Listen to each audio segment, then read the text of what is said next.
of self-determination, because self-determination is a concept in international law. I happen to be a professor of international law, and that concept applies only in colonial situations. Once you've attained your independence, except you can prove that there is domestic colonialism, you can't hanker after self-determination anymore. The only way you can fight for self-determination is by altering the facts on the ground. Another member of the panelists takes a different approach to the issue of justice. I believe within myself, from my little experience, that the executive arm of government is deliberately making efforts to ensure that justice does not prevail. And how is this done? I have looked at the lives of all the judges who have retired in Lagos State, especially the chief judges. Few, maybe one or two, is not nursing a serious sickness. And presently in Lagos State, at least I know about 7 judges that we are praying for concerning health matters. So there is congestion in the courts, and it's a serious business. And that's what is affecting substantial justice. And unless we declare a state of emergency within the bar and in the judiciary, it's going to get worse. 3 jurisdictions of Lagos, Port Harcourt, and Abuja, in another 10 years' time, it will take average of 20 years to prosecute a case in the High Court. And so, the reason why the executive is deliberately frustrating the judiciary is that they are involved mostly in the breach of the law. Police arrest people, governors take people's land. 80% of cases in courts have to do with infractions by the executive, in most cases. And so there is a deliberate attempt to ensure that they write over the judiciary. Here in Lagos, an average judge will have at least 40 cases to deal with per day.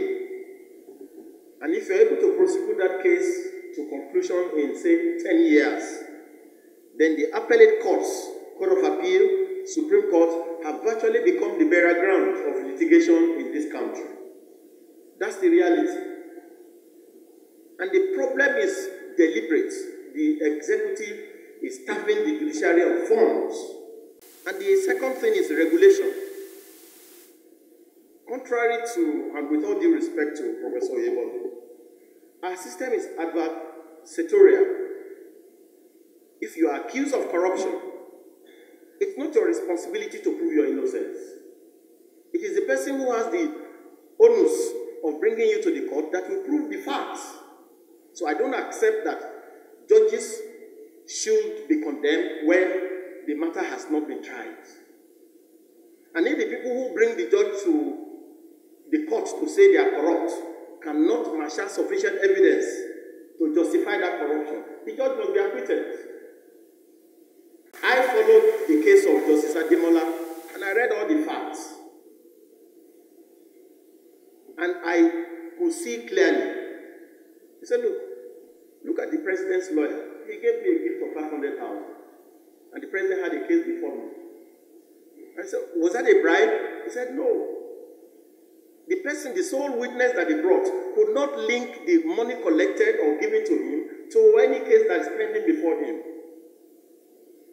So the problem we have is not about lawyers are not fighting corruption.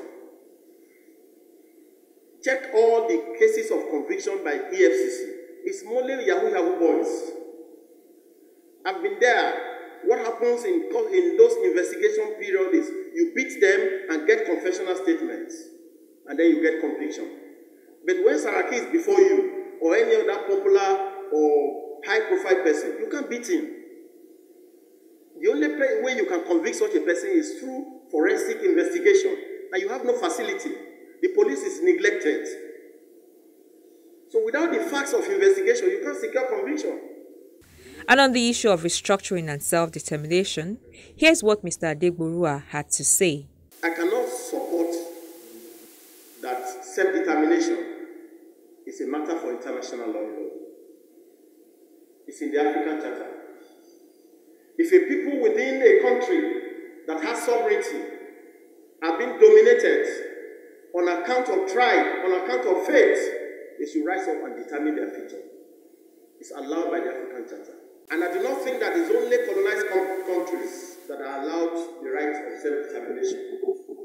We as lawyers have a responsibility to ensure that there is no section of our country that is marginalized. Otherwise, we will be pursuing justice in the air without getting the improvement that we desire for ourselves as a nation. The discussants, however, agree that lawyers have a duty to uphold the ethics of their professional conduct. They also urge the class of 77 to go beyond the conversation, have a resolution, and take action. Some members of the class are already thinking in this direction.